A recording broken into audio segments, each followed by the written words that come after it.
Bon, on va pas se mentir, heureusement qu'il y a un gros plan séquence.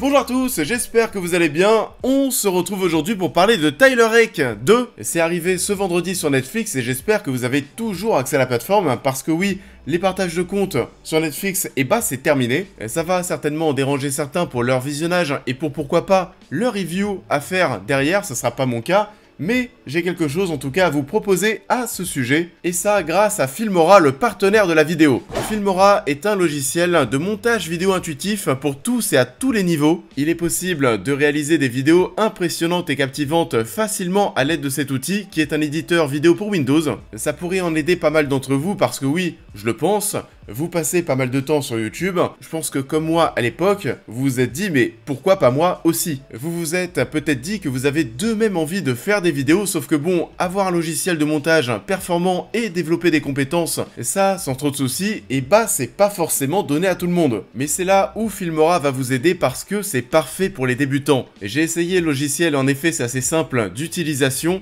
Il y a pas mal de fonctionnalités qui sont très plaisantes en plus, qui vont vraiment vous aider, dont certaines qui sont gérées par une intelligence artificielle, comme la découpe. C'est disponible ici sur la droite avec d'autres outils d'intelligence artificielle. Ça va vous permettre de sélectionner et de supprimer tout objet ou arrière-plan indésirable. Et ça se fait rapidement. Là par exemple, on fait le tour de ce que l'on veut garder. On peut faire quelques corrections grâce à la gomme. Puis quand ça nous semble ok, on peut valider notre découpe, puis mettre d'autres choses en fond si on le souhaite. Il y a des milliers d'effets de musique libres de droit directement intégrés dans Filmora pour embellir vos vidéos avec plus d'effets disponibles encore grâce à Filmstock. C'est donc parfait pour lancer votre potentiel chaîne YouTube. En plus, il y a une version d'essai gratuite à vie. Et je vous invite au passage à vous abonner à la chaîne Wondershare Filmora France pour suivre des tutoriels et commencer à apprendre à monter des vidéos. Les liens sont disponibles en description, n'hésitez pas à découvrir Filmora.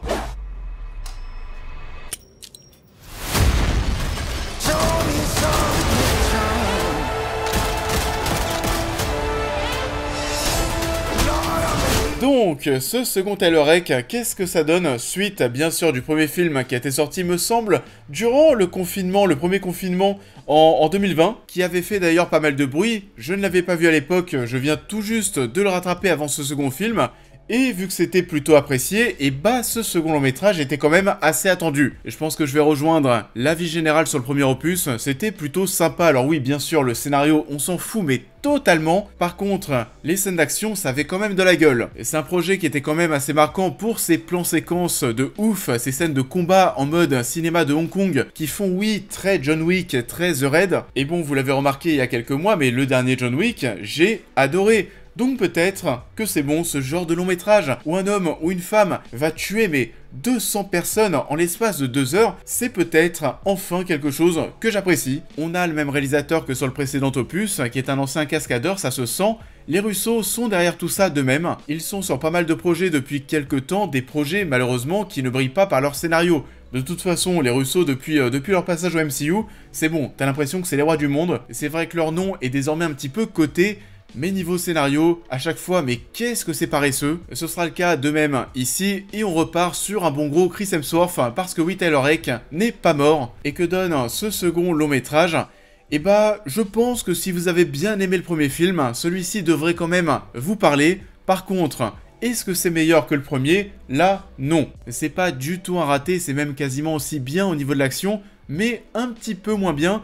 Déjà, au niveau des décors, c'est quand même, pour le coup, beaucoup moins cool. Dans le premier, on avait cette ambiance indienne, ça changeait, c'était assez rafraîchissant. Alors, rafraîchissant, j'utilise le mot, mais c'était tout sauf rafraîchissant. On était sur quelque chose avec une photographie très très chaude. I'm not brave.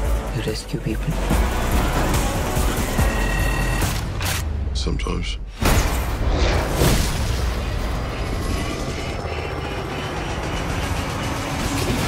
Il y avait une identité visuelle qui était plus marquée, là c'est moins le cas, c'est plus classique. Et on a vu l'affiche, on prend le contre-pied, on quitte le chaud pour aller vers le froid, la neige. Et grosso modo, les reproches du premier long métrage seront toujours présents ici. Le film ne va surtout pas briller pour ses personnages, pour ses développements, pour son scénario. On est une nouvelle fois sur une histoire qui est plus que classique. C'est là où tu sens que oui, c'est bon, les Russo. Alors, il n'y a qu'un seul des deux frères qui écrit le film, mais voilà, on se prend plus la tête. Le personnage de Chris Hemsworth Hemsworth de Tyler Rake, il avait pas non plus un développement de dingue dans le premier film, mais là, c'est quasiment le néant total. On est simplement sur une giga brute qui défonce absolument tout sur son passage. Après, c'est pas du tout du mauvais taf de la part de l'acteur, il fait ce qu'on lui dit de faire et en plus de ça, le rôle est très physique. Les méchants sont totalement clichés, vous l'avez compris dans cette critique, on commence par les points négatifs. C'est OSEF total, et ça va être le cas aussi des caméos qui sont mais absolument inutiles.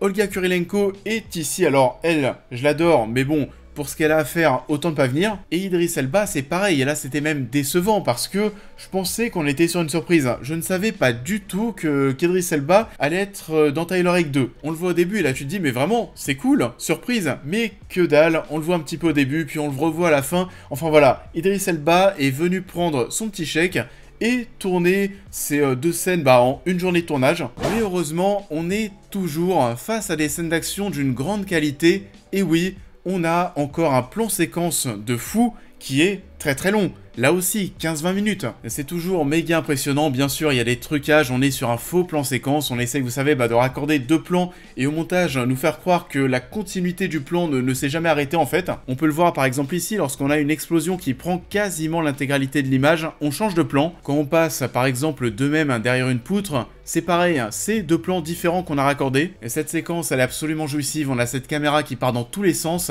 On est sur du caméra épaule, puis la caméra va s'accrocher à une voiture, la caméra va aussi rentrer dans la voiture et se balader à l'intérieur, puis ensuite elle sort, elle part en hauteur, je sais pas comment ils font. Alors oui, on le sait, il y a des trucages, on était en train d'en parler, et si on fouille, on trouve, mais c'est quand même assez invisible et c'est là où c'est très bien fait. On voit à peine les transitions entre les plans, ça fait quelque chose de très cool.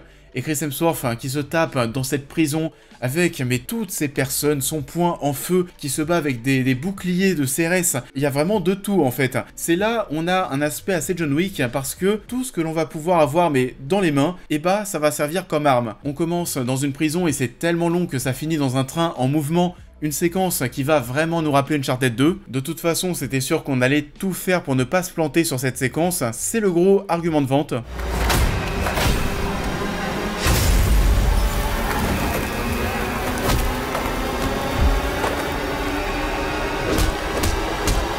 Sauf que le problème avec ce Tyler Rake 2, c'est que ce plan séquence arrive durant la première heure et qu'après ça, il n'y a plus grand chose à manger. Enfin, du moins, on ne mange pas aussi bien. Parce que oui, la seconde partie de film au niveau de l'action, là aussi va être bien plus classique. Et c'est pas dégueulasse, bien sûr, mais c'est beaucoup moins original et on a cette sensation d'avoir commencé très fort durant la première heure, puis ensuite, clac, ça redescend et ça devient un petit peu monotone ensuite. Voire même encore pire en fait, parce que la scène d'action la moins impressionnante, ici, c'est le climax, c'est la fin. C'est pas très surprenant non plus, on sait très bien comment ça va se terminer et on sait aussi que des suites pour ce genre de film, on peut en faire mais des tonnes et des tonnes. On semble plus qu'en prendre le chemin à la fin. Je pense vraiment que la suite est déjà envisagée. Et ça sera grosso modo la même chose. Il n'y aura pas forcément de surprise.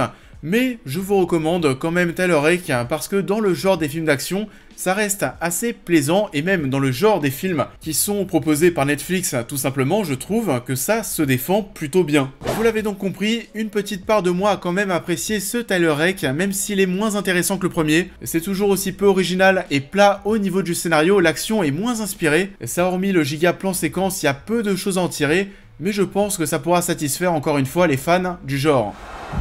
Why?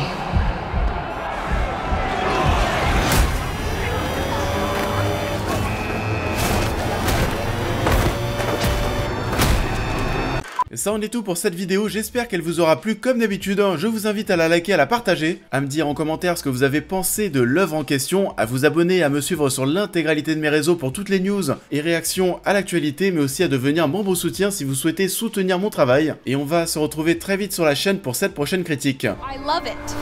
Oh, do you? It's all anyone can talk about. On reste du côté de Netflix, on va se retrouver dès demain pour parler de la saison 6 de Black Mirror. Je continue de rattraper petit à petit les saisons précédentes, j'aurais pas forcément fini avant la saison 6, mais bon, c'est pas grave. C'est la particularité de Black Mirror, on peut tout mater dans le désordre. J'en profite une nouvelle fois pour remercier Filmora, le partenaire de la vidéo, et quant à vous, je vous souhaite à tous un très bon début de week-end, et on se retrouve très bientôt demain, donc à très vite.